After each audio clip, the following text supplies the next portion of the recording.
ആദമിനും ഹവ്വയ്ക്കും ഒത്തിരി ഫ്രീഡമുണ്ട്, ഒത്തിരി കാര്യങ്ങൾ ചെയ്യാനുണ്ടെങ്കിലും ചില പരിമിതികൾ, ലിമിറ്റേഷൻസ് അവർക്കുണ്ടായിരുന്നു. ഒന്ന്, തോട്ടത്തിൻ്റെ നടുക്ക് നിൽക്കുന്ന വൃക്ഷത്തിൻ്റെ ഫലം കഴിക്കാതിരിക്കുക. എക്സെപ്റ്റ്, അതൊഴിച്ച് ബാക്കി എന്തും കഴിച്ചോളാനാണ് പറയുന്നത്. മനുഷ്യൻ്റെ സൃഷ്ടിയിൽ തന്നെ മനുഷ്യന് സ്വാതന്ത്ര്യവും അപ്പോൾ തന്നെ പരിമിതികളുമുണ്ട്. നോമ്പ് പരിമിതികളെ ഓർമ്മപ്പെടുത്തുകയാണ്.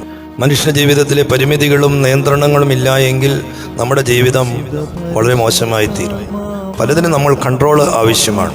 പരിമിതികളെക്കുറിച്ച് അറിവുണ്ടായിരിക്കണം, കൺട്രോൾ ചെയ്യാൻ സാധിക്കുക. ഇഷ്ടംപോലെ ഭക്ഷണങ്ങൾ ലഭ്യമാകുമ്പോൾ നമ്മളതിനെ കൺട്രോൾ ചെയ്യാൻ സാധിക്കും. നോമ്പ് മനുഷ്യന് ജീവിതത്തിൽ നൽകുന്ന ഏറ്റവും വലിയ നിയന്ത്രണമാണ്, സെൽഫ് കൺട്രോൾ. സ്വയം നിയന്ത്രിക്കാൻ മനുഷ്യനെ പരിശീലിപ്പിക്കപ്പെടുകയാണ്.